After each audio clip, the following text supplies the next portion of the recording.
I believe I will be able to make a deal between President Putin and President Zelensky quite quickly.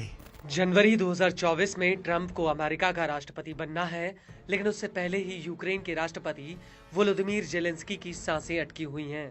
वो इसलिए क्योंकि अगर Trump ने Ukraine को हथियार देना बंद कर दिया तो यूक्रेन का क्या होगा। और ट्रंप शुरुआत से ही ये बात कहते हुए आए हैं, लेकिन इस सब के बीच यूक्रेन में गला देने वाली ठंड ने दस्तक दे दी है और रूस एक बार फिर से यूक्रेन के ऊपर हावी होता जा रहा है। वो इसलिए क्योंकि अब पुतिन को लगता है कि युद्ध में यूक्रेन को ज्यादा दिन तक अमेरिका का सपोर्ट नहीं मिलेगा और अब इसी मौके का फायदा उठाते हुए पुतिन यूक्रेन की राजधानी कीव पर कब्जा करने की फिराक में है। और इसी कड़ी में रूसी सेना ने पूरे यूक्रेन पर ड्रोन और मिसाइल हमलों की झड़ी लगा दी है और इस बार रूस का निशाना सीधे कीव के बिजली घर हैं, जिन पर पुतिन ने ड्रोन और मिसाइलों की बरसात कर दी है। इसको लेकर न्यूज एजेंसी रॉयटर्स ने यूक्रेन के ऊर्जा मंत्री जर्मन गलुशेंको के हवाले से कहा है कि दुश्मन का आतंक लगातार जारी है। एक बार फिर से पूरे यूक्रेन का ऊर्जा क्षेत्र हमलों की चपेट में है। रॉयटर्स के मुताबिक इस साल रूस ने पूरे यूक्रेन के बिजली घरों पर 11 बार हमले किए हैं, जिससे पूरे देश में बड़े पैमाने पर नुकसान भी हुआ और लंबे वक्त तक बिजली भी गुल रही। और अब 13 दिसंबर 2024 को इस हमले की वजह से यूक्रेन में बिजली के इस्तेमाल पर अतिरिक्त पाबंदियां लगा दी गई हैं।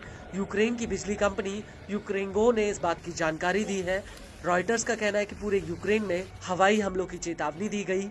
वहीं स्थानीय निकायों का कहना है कि ओडेसा के अलावा दक्षिणी इलाकों में कई धमाके की आवाज सुनी गई और कीव की स्थानीय संस्थाओं का भी कहना है कि एयर डिफेंस सिस्टम काम कर रहे हैं। वहीं रूसी हमलों को देखकर यूक्रेन के विदेश मंत्री आंद्री सिबिहा ने सहयोगियों से और ज्यादा एयर डिफेंस सिस्टम भेजने की गुहार लगाई है। यूक्रेन के विदेश मंत्री ने अपनी एक सोशल मीडिया पोस्ट पर लिखा कि रूस का लक्ष्य हमें ऊर्जा से अछूता रखना है, इसके बजाय हमें इस आतंक से दूर रहना है। मैं दोबारा से 20 नासम्स हॉक या आइरिस-टी एयर डिफेंस सिस्टम को भेजने की बात दोहराता हूँ। वहीं इस सबके बीच रूस के रक्षा मंत्रालय ने इन हमलों को लेकर एक बयान जारी किया है, जिसमें उसने कहा है कि रूस के ये हमले यूक्रेन द्वारा रूस के भीतर अमेरिकी एटमस मिसाइलों से हमला करने का जवाबी हमला है। रूस के रक्षा मंत्रालय ने आगे कहा कि अमेरिकी लंबी दूरी मिसाइलों के इस्तेमाल के जवाब में रूसी सेना ने उच्च सटीकता वाली लंबी दूरी की हवाई और समुद्री हथियारों और ड्रोन से यूक्रेन के संवेदनशील ईंधन और ऊर्जा प्रणाली जो सैन्य इंडस्ट्रियल कॉम्प्लेक्स को चलाने में मदद करती हैं, उन पर हमला किया है। वहीं यूक्रेनी मीडिया का कहना है कि रूस के हमलों की वजह से टेर्नोपोल इलाके की करीब 50% आबादी बिना बिजली के रह रही है।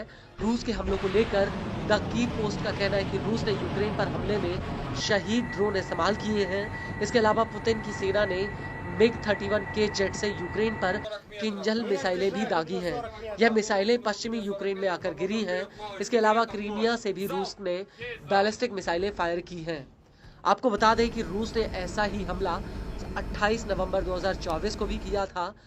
तब रूसी सेना ने यूक्रेन के ऊपर करीब 200 मिसाइलें और ड्रोन फायर किए थे, जिसकी वजह से यूक्रेन की 10 लाख से ज्यादा की आबादी अंधेरे में डूब गई थी।